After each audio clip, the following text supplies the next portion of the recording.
family, and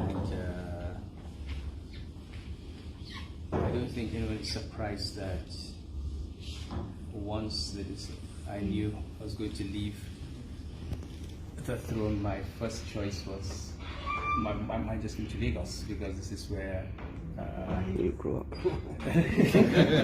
What is it? What did she say?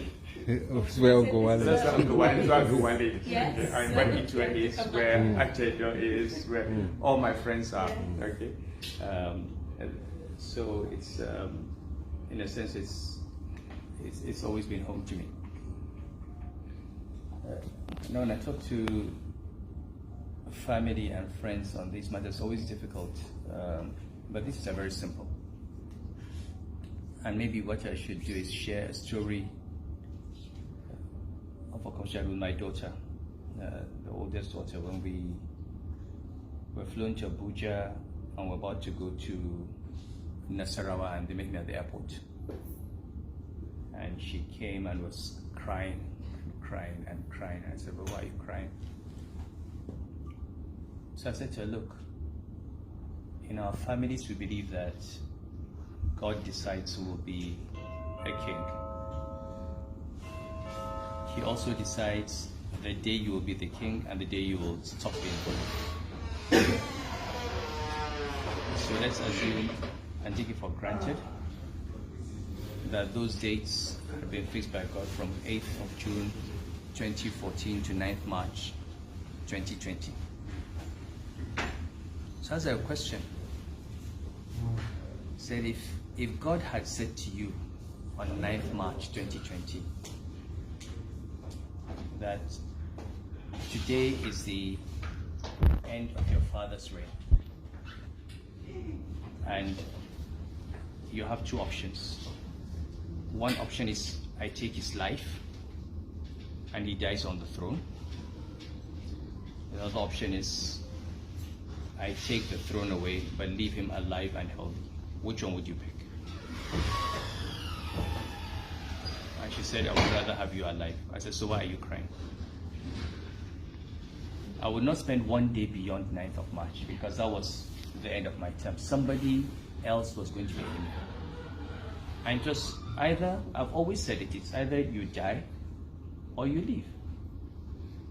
And if you're given life and you don't know how many more years, and you're given health and you don't know what else you're going to do, it's just an opportunity to add more things to what you've done in your life. I've been CEO of First Bank, I've been Governor of Central Bank, I've been Emir of Kano.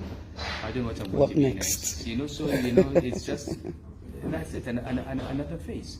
And I think if you take this at, I'm not going to stop anything. I have a LASU convocation lecture I'm going to chair on the 6th of March. I'm going, any fixed events I have, I will turn up at my events, continue with my work, Babongona, continue my work on QIBP, continue with my work on 1 million teachers, on the SDGs, nothing has changed other than that I don't sit on that throne and I don't ride horses, which I've done for You can 6 still years. ride horses. Yes. You can still ride horses. And all that. So for me, I think we should have a very, very positive attitude to this, and we should always never ever define ourselves by positions or by or by possessions. And maybe you remember the famous confrontation I had with the Senate committee when I told them my name is Sanusi, I'm the Sanusi, not CBN governor. So you X this, X that, X this, X that. But at the end of the day, you've got to be something yourself, and you've got to be known for who you are. And I look back and I say, look, how many people have the opportunity of seeing when they've ruled? How many people have a chance to know what the people really thought of them?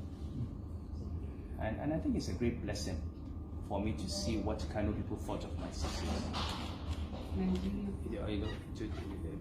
Because at the end of the day, I was emir of the people of Kano, not the emir of the government of Kano.